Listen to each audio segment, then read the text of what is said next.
आज के यजमान धन्यवाद के पात्र हैं। उन्होंने अपने महापुरुषों के जितना भी जीवन में उन्होंने हमें ज्ञान दिया, उनके अनुसार इस कर्म को किया है। हम परमपिता परमात्मा से प्रार्थना करते हैं कि इनके परिवार में सुख शांति समृद्धि आरोग्यता बढ़ती रहे, इनके परिवार में धन धान्य की वृद्धि होती रहे। यज्ञ के विषय में कुछ बातें हमें जाननी होती हैं। आर्य समाज घटायन की ओर से प्रत्येक परिवार की उन्नति के लिए पाक्षिक यज्ञ परिवारों में किया जाता है। पाक्षिक यज्ञ अर्थात एक महीने में 2 पक्ष होते हैं। एक कृष्ण पक्ष होता है जिसमें अमावस्या आती है, पूरी रात अंधकार से युक्त रहती है। दूसरा पूर्णिमा तिथि आती है, इसमें पूरा की पूरी रात चंद्रमा की रोशनी रहती है। परमपिता परमात्मा की बनाई हुई सृष्टि में यह व्यवस्था है और इसी व्यवस्था को जान करके हमारे ऋषियों ने, हमारे महापुरुषों ने हम सभी मनुष्यों की उन्नति के लिए उसी बनाई हुई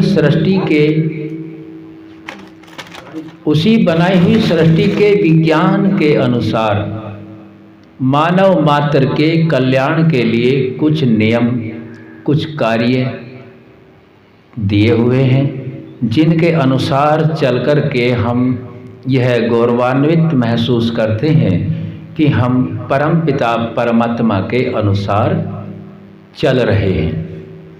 यदि हम परमपिता परमात्मा के नियमों के अनुसार चलते हैं तो हमारी उन्नति निश्चित है।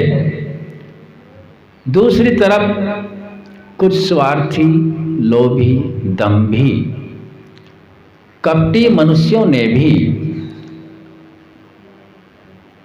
अपनी व्यवस्था चलाई हुई है। अज्ञानता के कारण, अविद्या के कारण, स्वाध्याय न करने के कारण, विद्वानों का अपने घर में न आने के कारण से हम यह भी नहीं जान पाते हैं कि इनमें ऋषियों की विद्या कौन सी है और मनुष्यों की विद्या कौन सी है। थोड़ा सा जानने का प्रयास करें। अब हमने सभी कार्य वेद के मंत्रों से किया। वेद के मंत्रों से इसलिए किया क्योंकि इस पूरे ब्रह्मांड को जिसने बनाया, उसने बना के ऐसे ही नहीं छोड़ दिया। आज भी हम भौतिक जगत में देखें, यदि कोई एक छोटा सा कंप्यूटर भी बनाता है तो उस कंप्यूटर को चलाने के लिए पहले बुकलेट देता है। यदि बुकलेट वो कंपनी न बनाए तो उसका कंप्यूटर चल नहीं सकता, बिक नहीं सकता। ऐसे ही हमारे वाहन हैं, मोटरसाइकिल हैं, गाड़ी कार आदि हैं, इन सब की व्यवस्थाएं हैं। यदि इनकी व्यवस्थाओं के नियमों के बारे में जानकारी नहीं है तो ये चल नहीं सकता। अब हमने ऋषियों के ज्ञान से यह जान लिया है कि लगभग 2 अरब वर्ष इस सृष्टि को बने हुए हो गए और इस सृष्टि में जैसे माता पिता से संतान पहले होती थी वैसे ही आज होती है, जैसे ऋतु में पहले थी ऐसे ही आज होती हैं, जैसे सत्य से उन्नति पहले होती थी वैसे ही सत्य से आज होती है। दुष्ट कर्म करने वाला पहले दुष्टता को प्राप्त होता था, आज भी होता है। ऐसे ही फसलों का है, जो फसलें जिस समय पर बोई जाती हैं वैसे ही आज बोई जा रही है। तो इसमें कोई परिवर्तन नहीं आया। जिस पृथ्वी मंडल के ऊपर हम रहते हैं इसकी गति भी बहुत तेज है और हम हर वक्त गतिमान अवस्था में रहते हैं। और ये पृथ्वी, सूर्य, चंद्रमा, नक्षत्र ऐसे जैसे गेंद को हवा में लटका दिया जाए ऐसे ही लटके हुए हैं आकाश में। इनके बीच में कोई खंबा तार दीवार नहीं है। तो इस सृष्टि से हमें यह जान लेना होता है कि इसको बनाने वाला कितना महान रहा होगा, जिसने बीच में भी कोई खंबा तार दीवार को नहीं दिया है। कितना महान वह परमात्मा है, कितना महान वैज्ञानिक है। और उसी परमात्मा ने मनुष्य के शरीरों को बनाया, सारे ब्रह्मांड को बनाया। वेद में विशेषता क्या है? वेद के अंदर विशेषता ये है, जैसा इस प्रकृति में है, जैसा इस ब्रह्मांड के अंदर है, जैसा मनुष्य के मन बुद्धि आदि हैं, जैसे आत्मा शरीर का वियोग होता है, वो पूरा का पूरा वैसे के वैसा ही ज्ञान वेद और शास्त्रों में मिलता है। जैसा भूमंडल पर है वैसा ही वेद और शास्त्रों के अंदर है, जैसा वेद और शास्त्रों में है वैसा ही भूमंडल पर है। इसको किसी दूसरे प्रमाण की आवश्यकता नहीं है। अब हमें परेशानी कहाँ आती है? परमात्मा तो निर्माण करते ही हैं, लेकिन ऐसा नहीं है कि यह मनुष्य ठाली बैठने वाली चीज़ें ये भी निर्माण करता है। परमात्मा ने अपनी वाणी वेद को ऋषियों के अंतःकरण में दिया और पूरी सृष्टि का निर्माण किया। जैसे परमात्मा भी चेतन सत्ता है, वैसे आत्मा भी चेतन सत्ता है। तो कुछ निर्माण मनुष्य भी करता है। मास्टर जी से ठीक क्यों नहीं करते? जैसे परमपिता परमात्मा की बनाई सृष्टि से सार्वभौमिक सब मनुष्यों के लिए एक जैसा सिद्धांत है। अच्छा विचार करके बताओ, मनुष्य के शरीर की और स्त्री के भी थोड़े बहुत अंगों को छोड़ के एक जैसी है या अलग अलग है?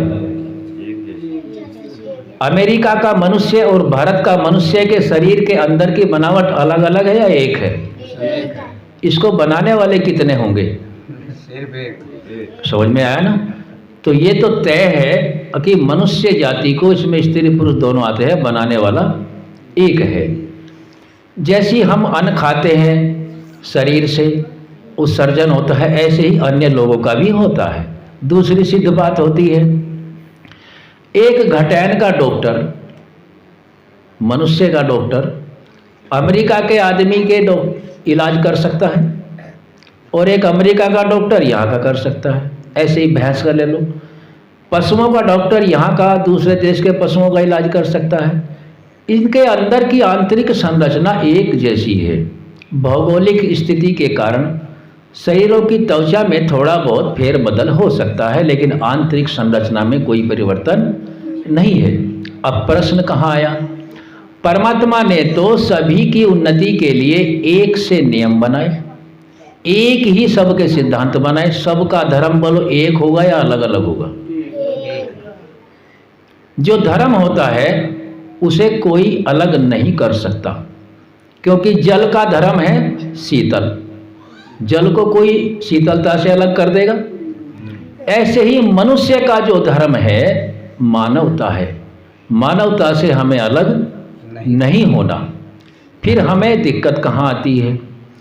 दिक्कत आती है कि हम उन ऋषियों के दिए हुए प्रमाण ग्रंथों को न जान करके अन्यत्र श्रम करते हैं। कुछ स्वार्थी लोग होते हैं, छली, कपटी, दम्भी, हठी, दुराग्रही, और कुछ बुद्धि में तीव्र भी होते हैं। साधारण मनुष्यों की बुद्धि होती है, उनका वे लाभ किस प्रकार से उठाते हैं?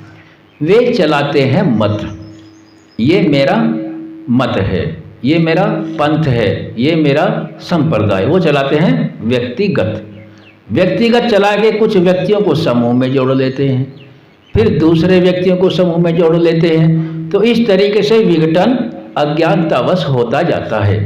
यदि हम सारे भूमंडलवासी उस परमात्मा के ज्ञान पर चलने लगे और मनुष्य के ज्ञान को अलग कर दें कि हमारा तो सबसे, तेरी भी उन्नति भाई, जो तो हमें लोगों को भका रहा, तेरी भी तो उन्नति परमात्मा ने ही करी है, तो हम तो उसी के मानने वाले हैं।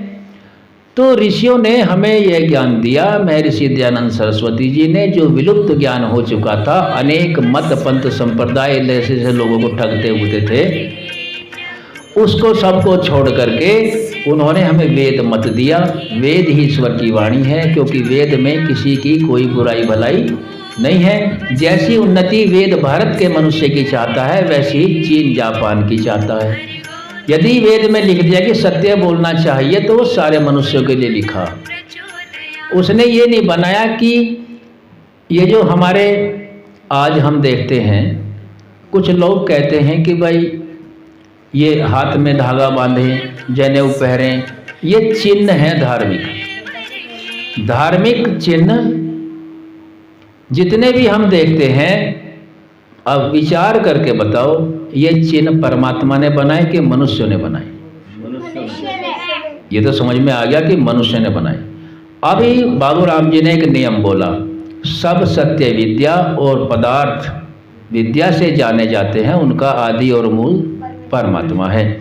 तो जितने भी सत्य विद्या हैं, जितने भी सत्य पदार्थ है, और वो भी यदि हम सत्य विद्या से जानते हैं तो वो परमात्मा देने वाला है। दूसरी तरफ देखते हैं, जब सत्य विद्या और सत्य पदार्थ हमारे बीच में है, तो सारे पदार्थ सत्य नहीं है, और सारे विद्या भी सत्य नहीं है, और सारा जो जितना ज्ञान है वो ज्ञान भी सत्य नहीं है। क्योंकि ज्ञान तो चोरी वाला भी होता है, ज्ञान तो धोखा देने वाला भी होता है, ज्ञान तो सट्टे का भी होता है, ज्ञान तो और तरह के भी हैं। तो ये भी ज्ञान ही है।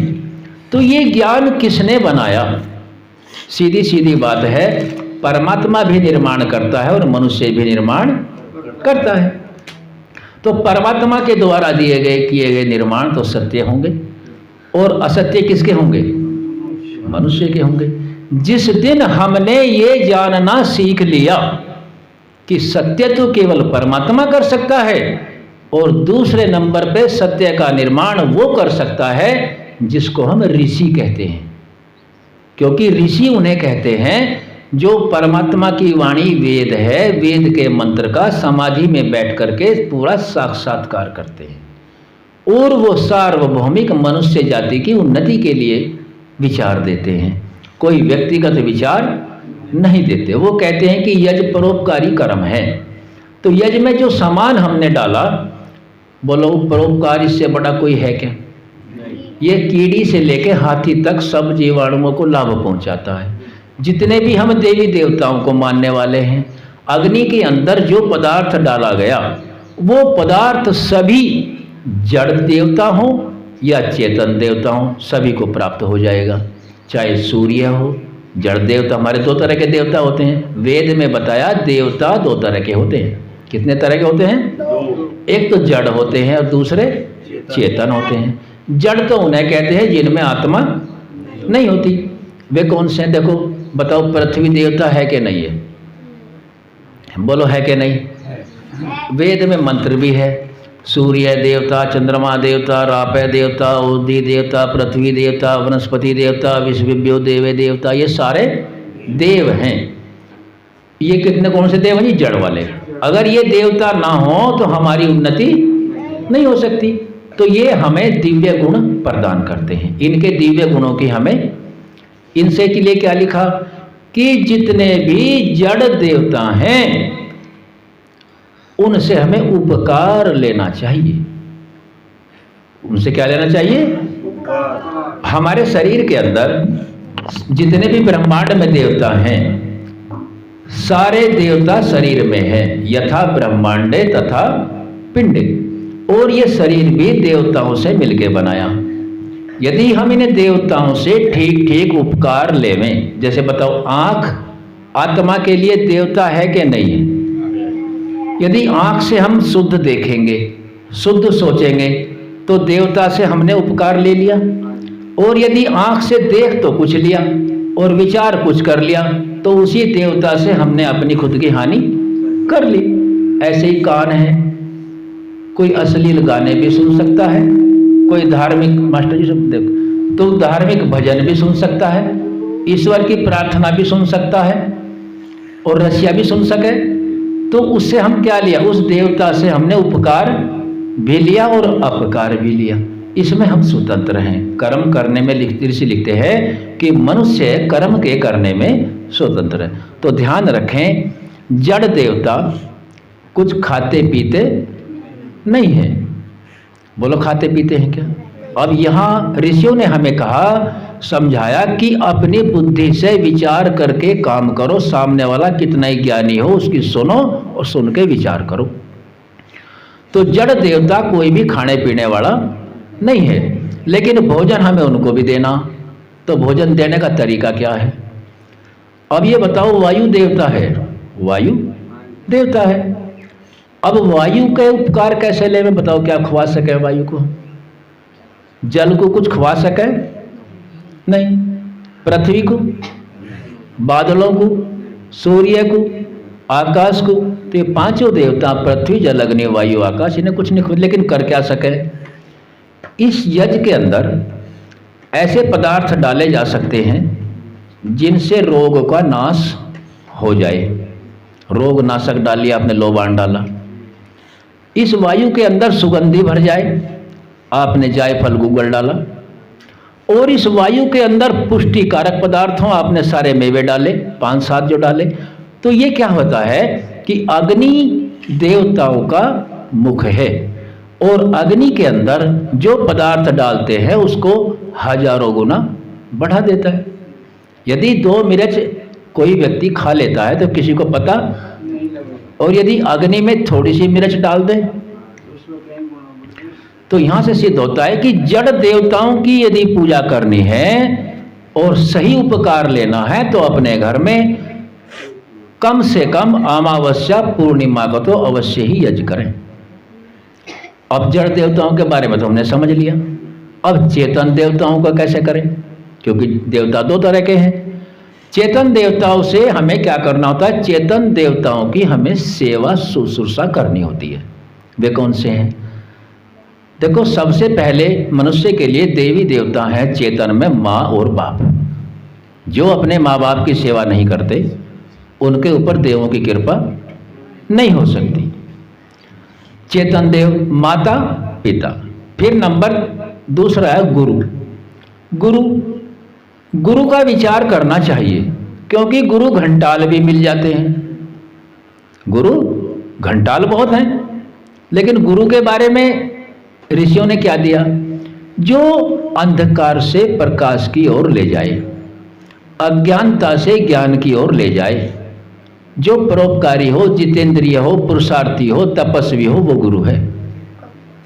ऐसा नहीं गुरु के तन मन धन, गुरु के अर्पण कैसे कैसे, ये गुरु घंटाल हैं, ये गुरु नहीं है, ये स्वार्थी है, ये तो दम्भी लंपटी हैं। और आर्य समाज का विशेष उद्देश्य ज्ञान फैलाना है। दूसरा नंबर पर कौन होगा? ये गुरु, आचार्य हो, माता पिता गुरु। फिर हुआ आचार्य, जो आचरण करने की बात सिखा दे, व्यवहार कैसे करना चाहिए, माता पिता से कैसे करें, बुजुर्गों से कैसे करें। माता पिता गुरु आचार्य। फिर आया अतिथि। अतिथि उसे कहते हैं जो बिना तिथि के हमारे घर आ रहा है और हमें धर्म का उपदेश कर रहा है, वो है अतिथि। बिना तिथि के कोई अन्य लोग भी आ जाते हैं, रात को निकले हुए, उनकी भी कोई तिथि नहीं होती, तो उनका नाम अतिथि नहीं है। उनकी भी परिभाषा दी है कि जो परोपकार के तहत ही, परोपकार करने के उद्देश्य से ही आचरण विचरण करता हो, सबकी उन्नति चाहता हो, धर्माचारी हो और परमात्मा की वाणी का प्रचार करता फिरता हो, वो ही अतिथि है। उसका हर तरीके से सत्कार करना चाहिए। तो माता पिता गुरु आचार्य अतिथि, ये हमारे कौन से देवता हैं जी? चेतन। इनकी हमें सेवा करनी चाहिए। वो जो खिलाने पिलाने वाली बात है, भाई माता पिता को कपड़ा देना चाहिए ओढ़ने के लिए, ये क्या है? शास्त्र सम्मत है कि विरुद्ध है? तो जोर से बताओ भाई। सिद्ध। यदि हम कपड़ा पीर को उड़ा रहे, उससे क्या फायदा है? वो विद्या है कि अविद्या है? भाई पीर को जट्टन लगता, वो मांगता नहीं, वहां पता नहीं कैसे कैसे कौन क्या दुरुपयोग करेगा। लेकिन जीवितों की सेवा करना, सच्ची सेवा चेतन देवताओं की सेवा करनी है। और जो जड़ देवता हैं, जैसे सूर्य देवता है, सूर्य देवता को हम यहाँ से जल पहुँचा सकते हैं 13-14 लाख किलोमीटर, कितने दूर है, लेकिन ऐसे सिर पर लोटा लिया, कुछ चावल डाले और वो दे दिया, वो विद्या है कि अविद्या है? अब विद्या क्या कहती है कि सूर्य की किरणों को एब्जॉर्ब करो, ऊर्जा उत्पन्न करो, सौर ऊर्जा प्लेट बना उनसे उपकार लो। तो शास्त्र कहते हैं कि जड़ देवताओं से उपकार लेना होता है और चेतन देवताओं का सत्कार करना होता है। ये दो शब्द जो समझ में आएंगे तो हम देवताओं के असली भक्त बन जाएंगे। यदि मैं भी यहाँ कहूँ कि 33 करोड़ देवता हैं और उनके नाम पे कुछ रुपए आपसे ठग लूँ, वो विद्या है कि अविद्या है? खुद तो अविद्या में है ही, यजमान को होर लेकर डूबेगा। शास्त्र में क्या लिखा है इस बारे में कि जो ऐसे लोगों को ठगे, विद्या तो जानता नहीं, उनसे लोगों को ठगे, तो ठगाने में आने वाला और ठगने वाला दोनों ऐसे हैं जैसे समुद्र में पत्थर की नाव में तैर रहे हों। तो खैर मैं ज़्यादा लंबा विषय नहीं रखूँगा, आपने मेरी बात को ध्यान से सुना है। हमारे बीच में और भी आर्य हैं, वो अपने विचार रखेंगे, जैसे बाबूराम जी हैं, मास्टर राजीव हैं, अमित जी हैं। अपने 2-2 मिनट में बात को कल्याण के लिए रखेंगे। हम केवल इतना चाहते हैं कि हम मनुष्य हैं, मनुष्य बने रहें। कोई कहता है कि तू राधा स्वामी बन जा, कोई कहता है तू धनधन बन जा, कोई कहता है बौद्ध बन जा, कोई कहता है ईसाई बन जा, लेकिन शास्त्र और वेद कहता है तुझे कुछ बनने की जरूरत नहीं, तो केवल मनुष्य बन जा। तो ये मनुष्य तो कहीं भी जाओ, इसको फेल नहीं होगा। तो अब हमारे बीच में सबको आप विचार नहीं रख रहे कोई? खैर चलो अब उद्घोष बोले। आप लोगों को संतुष्टि है, आगे बढ़ें। अब पूर्ण कर दें डॉक्टर साहब, काफ़ी समय हो गया है। बाकी विशेष बातें, जो बातें हमने आपके बीच में रखी, इनसे भी उत्तम उत्तम बातें हम आर्य समाज में रखते हैं। इसलिए मेरे माताओं बहनों भाइयों, अपने बच्चों को आर्य समाज में आधा घंटा के लिए भेजा करो, ताकि उन्हें अपनी मूल संस्कृति का पता लगे। वरना हमें कोई ईसाई बना लेगा, कोई बौद्ध बना लेगा, कोई कुछ बना लेगा, और ये बने हुए सामान कामयाब नहीं होते। जो शुरू से ओरिजिनल है, कामयाब ओरिजिनल तो हम मनुष्य हैं। हमें कोई क्या बना सके, वो हमारी अज्ञानता है। हमें मनुष्य पढ़ने से कोई अलग नहीं कर सकता। खैर आप सभी उद्घोष बोलेंगे। पूरे के पूरे जितना भी ब्रह्मांड है, पूरे ब्रह्मांड के अंदर शारीरिक, आत्मिक और सामाजिक उन्नति को प्राप्त कराने वाले ग्रंथ का नाम पूरे ब्रह्मांड के अंदर शारीरिक, आत्मिक और सामाजिक धर्मानुकूल उन्नति प्राप्त कराने वाले ग्रंथों का नाम केवल वेद ही ईश्वर की वाणी है। सभी प्राणी मात्र के धर्म का नाम सत्य, सनातन, वैदिक धर्म है। इस धर्म के अनुसार जो चले वे हमारे पूर्वज हैं, महापुरुष हैं, उन सब की हम संतानें हैं। उनका हमें हर वक्त ध्यान रखना चाहिए, जैसे उनका सेवा सत्कार रखना चाहिए, उनके प्रति श्रद्धा होनी चाहिए। उनके जीवन चरित्र में जो उन्होंने कार्य किए वे कार्य हमें करने चाहिए। वे कौन है? अपने घरों में उनकी तस्वीरें होनी चाहिए, जैसे मर्यादा श्री पुरुषोत्तम रामचंद्र की, योगेश्वर महाराज कृष्णचंद्र की, आदित्य ब्रह्मचारी हनुमान की, ऋषि ब्रह्मा से लेकर महर्षि दयानंद पर्यंत सभी ऋषियों मुनियों की, गुरु विरजानंद की, महर्षि दयानंद सरस्वती की, देश पर बलिदान होने वाले अमर शहीदों की। ओम का झंडा ऊंचा रहे, वेद की ज्योति जलती रहे, आर्य समाज बढ़ता रहे। हमारा उद्घोष प्रणवंतो विश्वमार्यम वैदिक ध्वनि।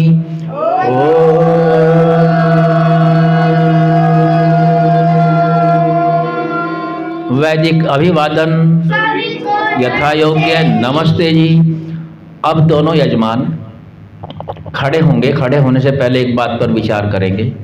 जैसे आज आर्य समाज घटायन की ओर से वैदिक धर्म प्रचार अमावस्या की आषाढ़ महीने की दयानंदाब्द 201 विक्रमी संवत 2082 और सृष्टि संवत 1,96,08,53,126वां वर्ष है। इस दिन आपने प्रातःकाल ठीक 6:15 बजे अपने घर में यज्ञ कराया। ये बातें हर वक्त तो हम आपको नहीं सुना सकते, हर वक्त आप सुन नहीं सकते, लेकिन आपको विचार करके बताओ हर वक्त इनकी ज़रूरत है कि नहीं है। तो इसके लिए आर्य समाज घटायन ऋषियों के बिल्कुल प्रणीत ग्रंथ आपके परिवारों में देता है। आप उस ग्रंथ को पूजा के स्थल पर रखेंगे और घर में कोई भी सदस्य प्रतिदिन चाहे 4 लाइन रोज पढ़ेंगे तो हमारी उन्नति संभव हो जाएगी। एक थैला है सफ़ेद सा, उसमें से पुस्तक दे देंगे। आप दोनों खड़े हो जाए, इसमें से दोनों पुस्तक, एक पुस्तक बस प्रकार दे। आप दोनों मिलकर खड़े हो।